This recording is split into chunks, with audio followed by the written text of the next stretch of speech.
కొనసాగుతున్న పట్టభద్రుల MLC counting సాయంత్రం తేలనున్న ఫలితం.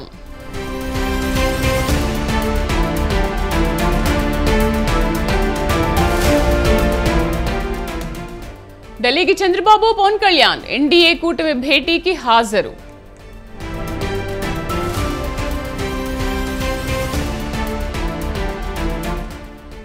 కాసేపట్లో చంద్రబాబును కలవనున్న సీఎస్ డీజీపీ ప్రభుత్వ ఏర్పాటుపై చర్చ.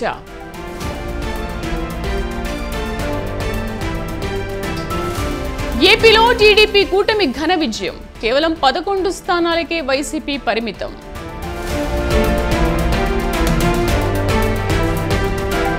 ఏపీలో దుమ్ము లేపిన పవన్ కళ్యాణ్ పోటీ చేసిన 21 స్థానాల్లో సంచలన విజయం.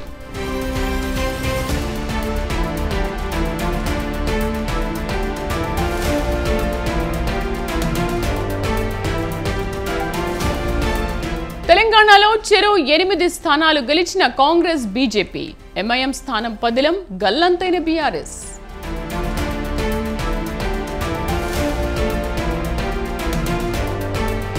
ఇటు ఎన్డీఏ అటు ఇండియా కూటమి నేడు ఢిల్లీలో వ్యూహాత్మక సమావేశాలు.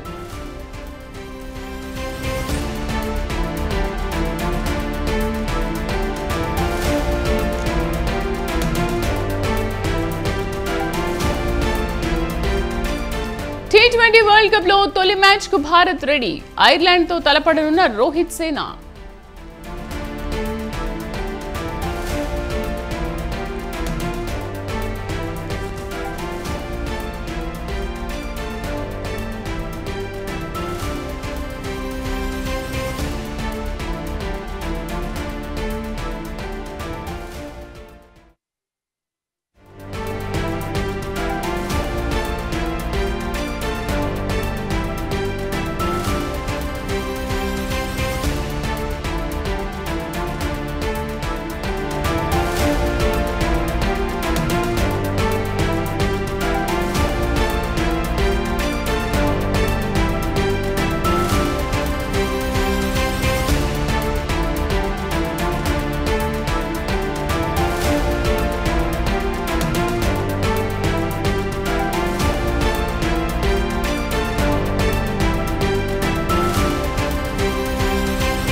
నల్గొండ, వరంగల్, ఖమ్మం గ్రాడ్యుయేట్ ఎమ్మెల్సీ ఉప ఎన్నికల కౌంటింగ్ కొనసాగుతోంది. రాష్ట్ర గిడ్డంగుల సంస్థ కార్పొరేషన్ గౌడంలో కౌంటింగ్ ప్రక్రియ కొనసాగుతోంది. మొత్తం పోలైన ఓట్లు 3,36,013 కాగా ఈ ఉప ఎన్నికల బరిలో 52 మంది అభ్యర్థులు ఉన్నారు. కౌంటింగ్ కోసం 4 హాల్స్ లో 96 టేబుల్స్ ను అధికారులు ఏర్పాటు చేశారు.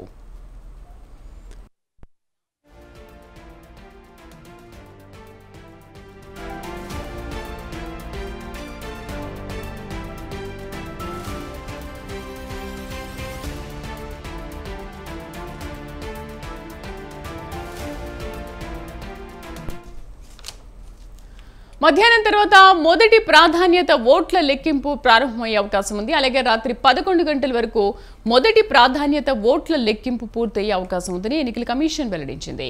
పోలింగ్ చెల్లిన ఓట్లలో సగం కంటే ఎక్కువ వచ్చిన అభ్యర్థిని విజేతగా ఈసీ ప్రకటించే అవకాశం ఉంది. గెలవడానికి కావాల్సిన కోటా ఓట్లు వచ్చేంత వరకు కౌంటింగ్ ప్రక్రియ కొనసాగనుంది. మా కరెస్పాండెంట్ రాజు పూర్తి సమాచారం అందిస్తారు. రాజు, కౌంటింగ్ ఎలా కొనసాగుతోంది?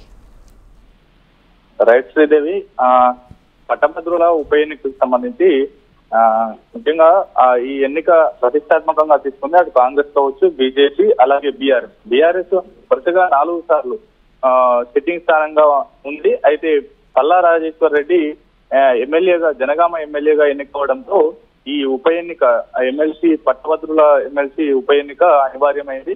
అయితే ఈ ఎన్నికల్లో అటు తెన్మార్ మల్లన్న కాంగ్రెస్ పార్టీ అభ్యర్థిగా ఉండగా, ఏనుగుల రాకేష్ రెడ్డి బీఆర్ఎస్ అభ్యర్థి, అలాగే ప్రేమేందర్ రెడ్డి బీజేపీ అభ్యర్థులుగా పోటీ చేస్తున్న మొత్తం ఓవరాల్ గా 52 మంది అభ్యర్థులు ఈ యొక్క ఉప ఎన్నికకు పోటీ పడుతున్నటువంటి పరిస్థితి ఉంది. ఓవరాల్ గా 4,61,386 ఓటర్లు ఉన్నటువంటి పట్టభద్రులు ఉమ్మడి వరంగల్, నల్గొండ, ఖమ్మం సెగ్మెంట్ లో 4,60,000 పైచిలకు ఓటర్లు ఉన్నారు. వారు ఇప్పటికే దాదాపు 3,50,52,000 మంది ఓటు వేసినటువంటి పరిస్థితి అయితే ఉంది. ఆ మిగతా ఓట్లతో పోలిస్తే ఎమ్మెల్యే అలాగే పార్లమెంటు ఎన్నికలతో పోలిస్తే ఈవీఎంలో ఈ యొక్క ఎమ్మెల్సీ ఎన్నికల్లో ఉపయోగించారు. వీరు ప్రాధాన్యత క్రమంలో ఓటు వేయాల్సి ఉంటుంది. 52 మంది అభ్యర్థులు ఉంటే వారికి 1 నుంచి 52 వరకు ఓటు వేసేటటువంటి అవకాశం ఉంటుంది. అయితే ఓటర్లు ఎవరికి మొగ్గు చూపారు అనే దానికి సంబంధించి కూడా మరికొద్ది గంటల్లోనే ఈ యొక్క ఫలితాలు వెల్లడయ్యేటటువంటి అవకాశం ఉంది. ఉదయం 8 గంటల నుంచి ఈ యొక్క పోస్టల్ బ్యాలెట్ ఓటు మొదట లెక్కిస్తారు. వాటిని కూడా ప్రాధాన్యత క్రమంలో ఏ అభ్యర్థికి మొదటి ప్రాధాన్యత ఓటు వేశారు, ఆ తర్వాత 2వ ప్రాధాన్యత 3వ ప్రాధాన్యత క్రమం వైజ్గా ఈ ఓటరు బ్యాలెట్ పేపర్లన్నీ ఒక కట్ట మాదిరిగా కడతారు. ఆ అనంతరం కూడా ఓట్ల లెక్కింపులో సగానికి పైగా ఎవరికి ఏ ప్రాధాన్యతలో ఎవరికి ఎంత వచ్చాయి అనేటటువంటిది కూడా పూర్తి స్థాయిలో కొనసాగుతుంది. ఈ యొక్క కౌంటింగ్ పూర్తి గతంలో జరిగినటువంటి ఈ యొక్క ఎమ్మెల్సీ ఉప ఎన్నిక కౌంటింగ్ దాదాపు 2 రోజుల పైగా జరిగినటువంటి పరిస్థితి అయితే ఉంది. ఈసారి కొంత తక్కువ సమయం పట్టేటటువంటి అవకాశం కనిపిస్తా ఉంది. పూర్తి స్థాయిలో పోస్టల్ బ్యాలెట్లు లెక్కింపు ఒక ఇబ్బంది అయితే, దాంతో పాటుగానే ప్రాధాన్యత క్రమం వైద్యుగా కూడా ఏ ఒక్క అభ్యర్థికి సరైన బలం మెజార్టీ రాకపోతే 2వ ప్రాధాన్యత 3వ ప్రాధాన్యత కూడా కౌంట్ చేయాల్సి ఉంటుంది. కాబట్టి మెజార్టీ ఓట్లు ఎవరికి వచ్చాయి అనేటటువంటి అంశం తేలేంత వరకు కూడా ఈ యొక్క ఓటింగ్ కౌంటింగ్ పూర్తి స్థాయిలో కొనసాగుతూనే ఉంటుంది అనేది అయితే చెప్పుకోవాలి. మొదట త్రిముఖ పోటీ నెలకొన్న నేపథ్యంలో ఓట్లు సమానంగా వచ్చే అవకాశాలు ఉంటాయా, లేకపోతే మెజారిటీ ఎక్కువగా రాని అంశాలు ఏమైనా కనిపిస్తున్నాయా?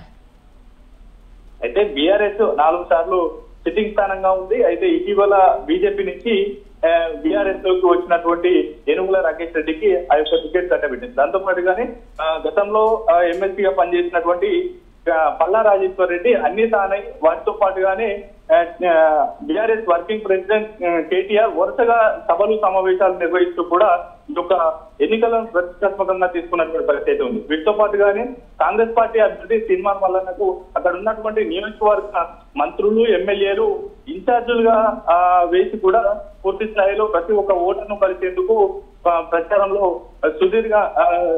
సుదీర్ఘ ప్రచారం అయితే చేసిరు, సుడిగాలి ప్రచారం చేసిరు అనేది అయితే చెప్పుకోవాలి. మరోవైపు బీజేపీ అభ్యర్థి గుజ్జుల ప్రేమేందర్ రెడ్డి అటు ఉమ్మడి వరంగల్ జిల్లాకు స్థానికంగా ఉన్నటువంటి నేత. ఆయన గతంలో కూడా పోటీ చేసి ఓడిపోయినటువంటి పరిస్థితి ఉంది. 3 పార్టీలు కూడా డి అంటే డి అనేటటువంటి పరిస్థితి అయితే ఉంది. ప్రధానంగా అటు బీఆర్ఎస్ లేదా కాంగ్రెస్ కు ఎక్కువగా ఓటర్లు మొగ్గు చూపారు అనేటటువంటి భావన మనకు కొంత స్పష్టమవుతా ఉంది. అయితే 2వ ప్రాధాన్యత ఓటులో కూడా అనూహ్యంగా మారేటటువంటి ఈ యొక్క కౌంటింగ్ ఫలితాలు కూడా 2వ ప్రాధాన్యత లేదా 3వ ప్రాధాన్యత కూడా డిసైడ్ చేసేటటువంటి అవకాశం అయితే ఉంటుంది. మొదటి ప్రాధాన్యత ఓటు ఎవరికి వేసినా దాంతోనే గెలుస్తారు అనేటటువంటి భరోసా ఉండదు. కాబట్టి 2వ ప్రాధాన్యత లెక్కింపు ఉంటుంది. అత్యధిక మెజార్టీ ఎవరికి వస్తే సగం ఓట్ల కంటే పైగా ఎవరికి వచ్చినట్లు భావిస్తే కౌంటింగ్ లో వారినే విజేతగా ప్రకటించేటటువంటి అవకాశం అయితే కనిపిస్తా ఉంది.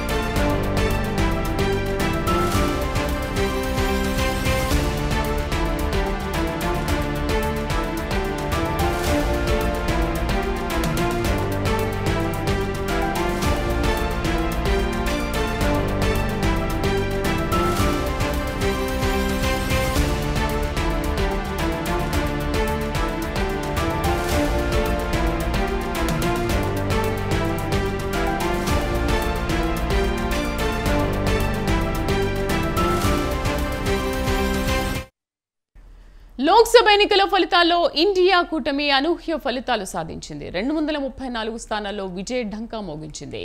ఈ నేపథ్యంలో తదుపరి వ్యూహంపై చర్చించేందుకు ఇండియా కూటమి నేతలు ఇవాళ సమావేశం కానున్నారు. కాంగ్రెస్ అధ్యక్షుడు మల్లికార్జున ఖర్గే నివాసంలో సాయంత్రం 6 గంటలకు ఈ భేటీ జరగనుంది.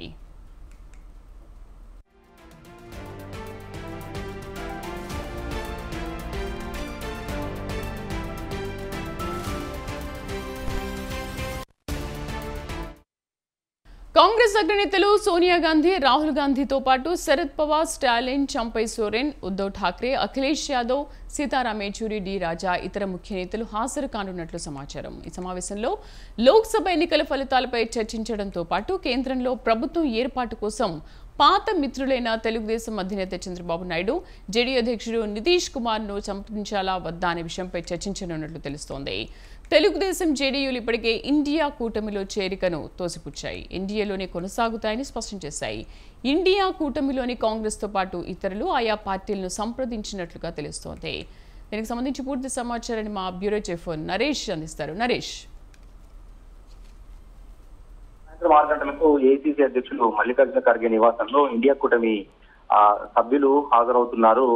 నిన్న ఎన్నికల ఫలితాలు వచ్చిన నేపథ్యంలో తదుపరి భవిష్యత్ కార్యాచరణపై ఈ నేతలందరూ కూడా చర్చించేందుకు సాయంత్రం 6 గంటలకు మల్లికార్జున ఖర్గే నివాసంలో భేటీ అవుతున్నారు. అయితే అధికారానికి ఆమడ దూరంలో ఇండియా కూటమి నిలిచిపోయింది. అనుకున్న స్థాయిలో సీట్లను సాధించలేకపోయింది. గతంతో పోలిస్తే చాలా ఎక్కువ సీట్లనే ఇండియా కూటమి గెలుచుకున్నప్పటికీ మధ్యప్రదేశ్, ఛత్తీస్గఢ్, ఒరిస్సా, బీహార్ ఈ 4 రాష్ట్రాల్లో అనుకున్న స్థాయిలో ఇండియా కూటమి పార్టీలు, భాగస్వామ్య పక్షాలు పర్ఫార్మెన్స్ ఇవ్వలేకపోయాయి, బలాన్ని ప్రదర్శించలేకపోయాయి. ఈ నేపథ్యంలో అధికారానికి మరోసారి దూరంలోనే ఇండియా కూటమి నిలిచిపోయింది. అయితే అదే సమయంలో బీజేపీ సొంతంగా ప్రభుత్వాన్ని ఏర్పాటు చేసే అవకాశం లేదు. ఎన్డీఏ కూటమి సభ్యులైన జేడీయూ, టీడీపీ పార్టీల మద్దతుతోనే ఎన్డీఏ కూటమి అధికారంలోకి రావాలి. ఈ నేపథ్యంలో ఆ అవకాశాన్ని వినియోగించుకోవాలా లేదా అన్న అంశం మీద కూడా ఇండియా కూటమి సభ్యులు తర్జన భర్జన పడుతున్నారు. ఎందుకంటే ఎన్నికల్లో బీహార్లో జేడీయూతో జతకట్టి బీజేపీ ఎన్నికల్లోకి వెళ్ళింది. అదే విధంగా పొరుగునే ఉన్న ఆంధ్రప్రదేశ్ లో కూడా టీడీపీతో జతకట్టి ఎన్నికల్లోకి వెళ్ళింది. అటువంటి నేపథ్యంలో ఆ 2 పక్షాలు బీజేపీని కాదని ఇండియా కూటమి వైపు వస్తాయా లేదా అన్న అనుమానాలు వ్యక్తం అవుతా ఉన్నాయి. అయితే శరద్ పవార్ ఇప్పటికే ఏపీ మాజీ ముఖ్యమంత్రి చంద్రబాబు నాయుడు, బీహార్ ముఖ్యమంత్రి నితీష్ కుమార్ తో ఫోన్ లో సంప్రదింపులు జరిపినట్టు జాతీయ మీడియాలో ఒక చర్చ అయితే జరుగుతోంది. ఇండియా కూటమి వైపు వస్తే నితీష్ కుమార్ కు ఉప ప్రధాని పదవి, ఆంధ్రప్రదేశ్ కు ప్రత్యేక హోదా ఇచ్చేందుకు కాంగ్రెస్ పక్షాన శరద్ పవార్ వారిద్దరికీ కూడా హామీ ఇచ్చినట్టుగా తెలుస్తోంది. కానీ నితీష్ కుమార్ గాని, చంద్రబాబు గాని ఎన్డీఏ కూటమిని వదిలి, బీజేపీని వదిలి ఇండియా కూటమి వైపు వచ్చేందుకు వాళ్ళు ఆసక్తి కనపరచలేదు. ఈ నేపథ్యంలో మనం ఏం చేయాలి అన్న అంశం మీద కూడా ఇండియా కూటమి సభ్యులు ఈ రోజు చర్చలు జరుపుతున్నారు. ఇక అదే సమయంలో జాతీయ స్థాయిలో జరుగుతున్న చర్చ ప్రకారం అయితే రాహుల్ గాంధీ ప్రభుత్వ ఏర్పాటుకు విముఖత చూపిస్తున్నారు. సొంతంగా ఇండియా కూటమికి సంఖ్యాబలం లేనప్పుడు బీజేపీ కూటమి సభ్యులను తీసుకొని వాళ్ళ మద్దతుతో ప్రభుత్వాన్ని ఏర్పాటు చేయడం అనైతికము. ఇటువంటి నేపథ్యంలో నైతికంగా మనం గెలిచేంత వరకు విపక్షంలోనే ఉందాము. ఎనివే గతంతో పోలిస్తే 2014, 19 ఎన్నికలతో పోలిస్తే బీజేపీకి సొంతంగా మెజార్టీ లేదు. భాగస్వామ్య పక్షాల మీద ఆధారపడే ఎన్డీఏ ప్రభుత్వం పరిపాలించాల్సి ఉంటుంది. కాబట్టి ఈ ప్రభుత్వం ఎన్ని రోజులు మనగలుగుతోంది లేదు అన్న అంశంపై కూడా ప్రస్తుతానికైతే క్లారిటీ లేదు. 5 సంవత్సరాల పాటు నరేంద్ర మోడీ అధికారంలో కొనసాగిస్తారా లేదా ఆ భవిష్యత్తులో ఒకవేళ కూటమిలో లుకలుకలు ఏర్పడి ఆ కూటమి పక్షాలు ఇండియా కూటమికి మద్దతు ఇస్తే తీసుకుందాం. కానీ ఇప్పటికిప్పుడు ఎన్డీఏ కూటమిని చీల్చి ప్రభుత్వాన్ని ఏర్పాటు చేయాల్సినంత అవసరం గానీ అగత్యం గానీ ఇండియా కూటమికి లేదు అన్న అభిప్రాయంతో రాహుల్ గాంధీ గారు ఉన్నట్టుగా తెలుస్తా ఉంది. ఈ నేపథ్యంలో ఈరోజు సాయంత్రం 6 గంటలకి ఢిల్లీలో ఇండియా కూటమి సభ్యులు భేటీ అవుతారు. దేశవ్యాప్తంగా ఎన్నికల అంశాలకు సంబంధించి కూడా వాళ్ళు విశ్లేషణ చేస్తారు. ఎందుకంటే ఛత్తీస్గఢ్ లో ఈవీఎంల మార్పు జరిగింది అని కాంగ్రెస్ పార్టీ ఆరోపిస్తోంది. కాంగ్రెస్ పార్టీ ఆరోపణలకు బలం చేకూర్చే విధంగానే అక్కడ ఫలితాలు వెల్లడయ్యాయి. ఛత్తీస్గఢ్ లో ఒక్క స్థానాన్ని కూడా కాంగ్రెస్ గెలుచుకోలేకపోయింది.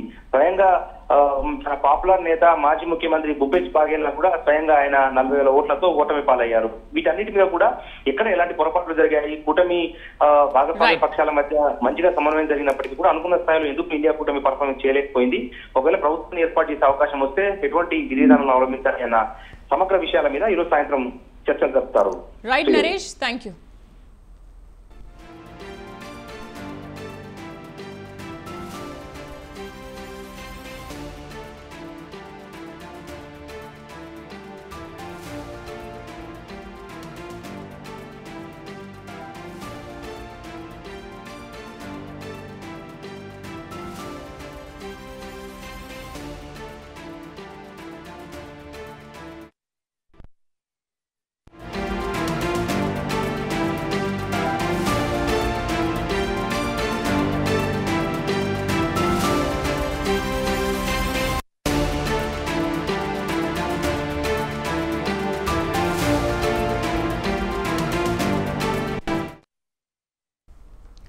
ఏపీ అసెంబ్లీ లోక్సభ ఎన్నికల్లో టీడీపీ కూటమి అనూహ్య విజయం సాధించింది. 165 స్థానాల్లో గెలుపొంది భారీ విజయాన్ని అందుకుంది.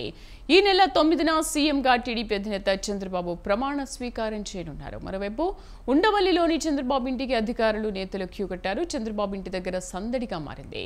ఆయన కలిసేందుకు ఉన్నతాధికారులు వస్తున్నారు. రాష్ట్ర డీజీపీ హరీష్ కుమార్ గుప్తా చంద్రబాబును కలిసి శుభాకాంక్షలు తెలిపారు. కాసేపట్లో సీఎస్ జవహర్ రెడ్డి చంద్రబాబుతో భేటీ కానున్నారు. ప్రభుత్వ ఏర్పాటుపై చర్చలు జరపనున్నారు.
ఏపీ అసెంబ్లీ లోక్సభ ఎన్నికల్లో టీడీపీ కూటమి అనూహ్య విజయం సాధించింది. 165 స్థానాల్లో గెలుపొంది భారీ విజయాన్ని అందుకుంది. ఈ నెల 9న సీఎంగా టీడీపీ అధినేత చంద్రబాబు ప్రమాణ స్వీకారం చేయనున్నారు.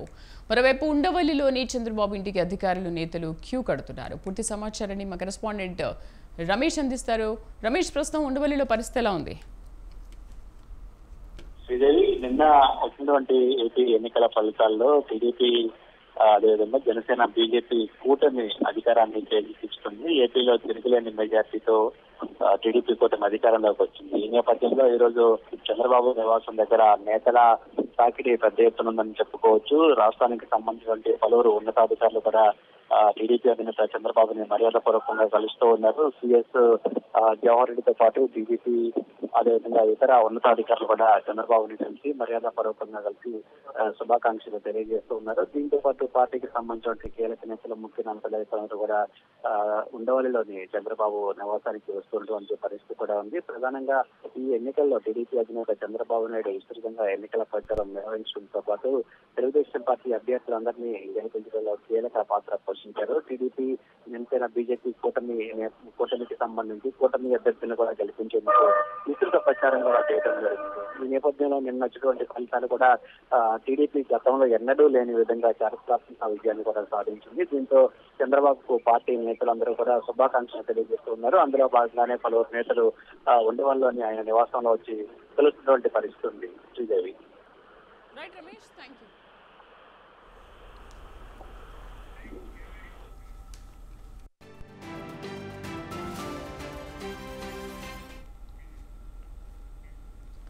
Boss is back. అవును, టీడీపీ అధినేత చంద్రబాబు మళ్లీ ఫుల్ స్వింగ్ లోకి వచ్చేశారు. 2019లో ఏపీలో అధికారాన్ని కోల్పోయిన టీడీపీ 2024 వచ్చేసరికి కూటమి కట్టి మళ్లీ పవర్లోకి వచ్చిందంటే అందులో చంద్రబాబు చాణక్యమే దాగుందని చెప్పడంలో ఏమాత్రం అతిశయోక్తి లేదు.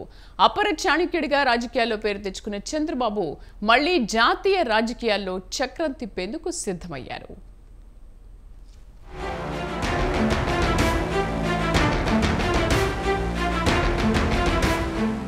ఆంధ్రప్రదేశ్ అసెంబ్లీ ఎన్నికల్లో టీడీపీ కూటమి విజయం సాధించింది. ప్రధానంగా సైకిల్ యమ స్పీడ్ గా తిరిగింది. అయితే 2019లో కేవలం 23 సీట్లకే పరిమితమైన టీడీపీ ఇప్పుడు మళ్లీ అధికారం అందుకుంటుందంటే అందుకు టీడీపీ అధినేత చంద్రబాబు నాయుడు చాణక్యమే కారణమని చెప్పక తప్పదు.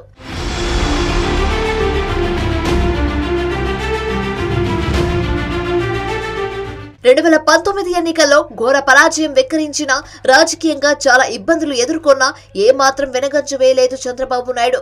70 ఏళ్లకు పైబడిన వయసులోనూ పార్టీని మరింత హుషారుగా ముందుకు నడిపారు. చివరకు స్కిల్ స్కామ్ లో చిక్కుకొని బయటకు వచ్చిన తర్వాత కూడా పార్టీని మరింత క్రియాశీలకంగా ముందుకు నడిపారు.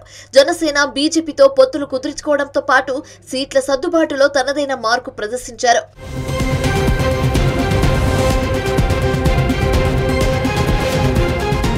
ఓవైపు వైసీపీ అర్ధ బలమున్న నాయకుల్ని బరిలో దింపినా ఏమాత్రం వెనకంజ వేయకుండా అధైర్యపడకుండా తాను నమ్మిన వ్యక్తులకే టికెట్లు ఇచ్చారు టీడీపీ అధినేత. ఈ క్రమంలో జనసేన బీజేపీలోనూ అభ్యర్థులను సైతం చాలా చోట్ల చంద్రబాబే డిసైడ్ చేశారని చెప్పడంలో ఏమాత్రం అతిశయోక్తి లేదు. దీంతో ఇది కూటమికి ప్లస్ గా మారింది.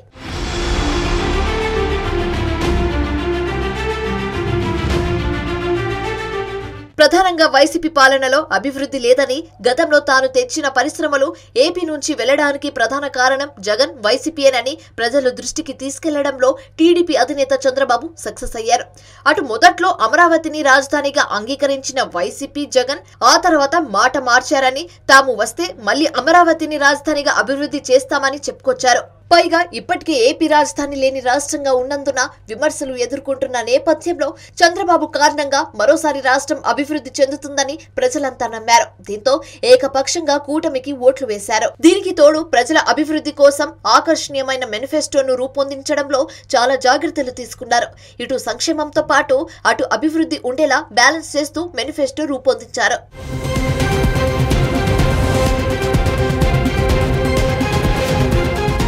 అటు ఏపీకి సీఎం కావడంతో పాటు లోక్సభ ఎన్నికలలోనూ టీడీపీ గణనీయమైన సంఖ్యలో సీట్లు సాధించడంతో జాతీయ రాజకీయాల్లోనూ మరోసారి చక్రం తిప్పనున్నారు చంద్రబాబు.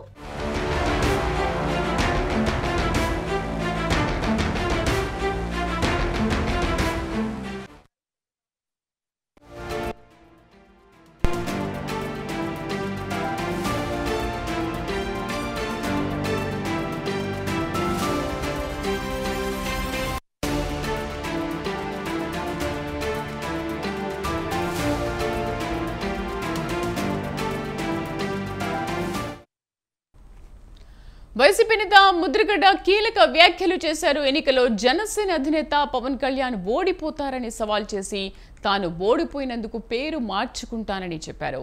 తన పేరు పద్మనాభరెడ్డిగా మార్చామని గెజెట్ పబ్లికేషన్ కోసం పేపర్లు రెడీ చేసుకున్నానని అన్నారు. సంక్షేమ పథకాలు జగన్ను ఎందుకు గెలిపించలేదో అర్థం కావడం లేదన్నారు.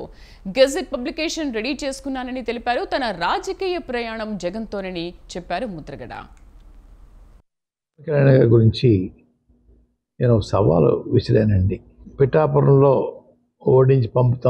ఓడించి పంపకపోతే నా పేరు మార్చుకుంటాను పద్మనాభరెడ్డిగా అని చెప్పడం జరిగిందండి. ఓటమి చెందాను అన్న మాట ప్రకారంగా నా పేరు పద్మనాభరెడ్డిగా మార్చమని చెప్పేసి గెజెట్ పబ్లికేషన్ కోసం పేపర్స్ అన్నీ రెడీ చేసుకున్నానండి. రేపు ఇంట్లో పూర్తిగా నింపి పేరు మార్పు కోసం దరఖాస్తు చేస్తానండి. ఆల్రెడీ అన్ని ఫిలప్ అయిపోయి ఇంకా. వైసీపీ నేత ముద్రగడ కీలక వ్యాఖ్యలు చేశారు. ఎన్నికల్లో జనసేన అధినేత పవన్ కళ్యాణ్ గనక ఓడిపోతారని సవాల్ చేసి తాను ఓడిపోయినందుకు పేరు మార్చుకుంటానని చెప్పారు. తన పేరు పద్మనాభరెడ్డిగా మార్చమని గెజెట్ పబ్లికేషన్ కోసం పేపర్లు రెడీ చేసుకున్నానని అంటున్నారు. పూర్తి సమాచారాన్ని మా కరెస్పాండెంట్ నవీన్ రాజ్ అందిస్తారు. నవీన్ రాజ్, ఏంటి గెజెట్ పేపర్లు కూడా రెడీ చేసుకున్నాను అంటున్నారు, ఏంటి వివరాలు ఏంటి? Thank you Sridevi. ఇదైతే కాపు ఉద్యమ నేత వైసీపీ నేత మాజీ మంత్రి ముద్రగడ పద్మనాభం అయితే కనుక సంచలన వ్యాఖ్యలు అయితే చేశారు. గతంలో ఎన్నికలకి సంబంధించి అయితే పిఠాపురం నుంచి పోటీ చేస్తున్న పవన్ కళ్యాణ్ అయితే ఎట్టి పరిస్థితుల్లోనూ పిఠాపురం నుంచి అయితే గెలిచే అవకాశం అయితే లేదు, ఆయన గెలుపొందితే కనుక నేను పద్మనాభరెడ్డిగా మార్చుకుంటానని చెప్పేసి ఆయన అయితే బహిరంగంగా సవాల్ కూడా విసిరిన నేపథ్యంలో నిన్న జరిగిన ఎన్నికల నేపథ్యంలో వైసీపీ ప్రభుత్వం ఓడిపోవడం, అలాగే పవన్ కళ్యాణ్ కూడా 70,000 ఓట్ల మెజార్టీతో నెగ్గడంతో ముద్రగడ పద్మనాభం అయితే ఈ రోజు పత్రికా సమావేశం అయితే ఏర్పాటు చేశాడు. ఈ సమావేశంలో ఆయన నా పేరుని పద్మనాభరెడ్డిగా మార్చుకోవడం కోసం నేను ఇప్పటికే పేపర్లు అయితే రెడీ చేసుకున్నాను, గెజెట్ నోటిఫికేషన్ కోసం నేను చూస్తున్నానని చెప్పడం జరిగింది. నా సవాళ్ళని అయితే నేను స్వీకరిస్తున్నాను, ఓడిపోయాను కాబట్టి నా సవాళ్ళకి నేను కట్టుబడి నేను పేరు మార్చుకుంటా అని చెప్పడం కూడా జరిగింది. అదేవిధంగా చూస్తే జగన్మోహన్ రెడ్డి ప్రభుత్వం సంక్షేమం ఇచ్చింది, ప్రజలకి అనేక సంక్షేమ పథకాలు ఇచ్చారు. రాష్ట్రంలో కానీ దేశంలో కానీ ఏ ముఖ్యమంత్రి కూడా ఇలాంటి సంక్షేమ పథకాలు ఇవ్వలేదు, కానీ జగన్మోహన్ రెడ్డి ఇచ్చారు. మరి అంత కష్టపడిన జగన్మోహన్ రెడ్డిని గౌరవించకపోవడం, జనం ఆదరించకపోవడం బాధాకరం అని చెప్పడం జరిగింది. అయితే సంచలనంగా ఆయన చెప్పింది ఏంటంటే, నేను నా రాజకీయ ప్రయాణం అంతా కూడా జగన్తోనే కొనసాగుతుంది, ఇన్ని సంక్షేమ కార్యక్రమాలను ఎందుకు ప్రజలు ఆదరించలేదో అని చెబుతూ ఆయన కూటమికి కూడా ఆయన శుభాకాంక్షలు తెలియజేసిన పరిస్థితి ఉంది. Sridevi. Right Naveen Raj, thank you.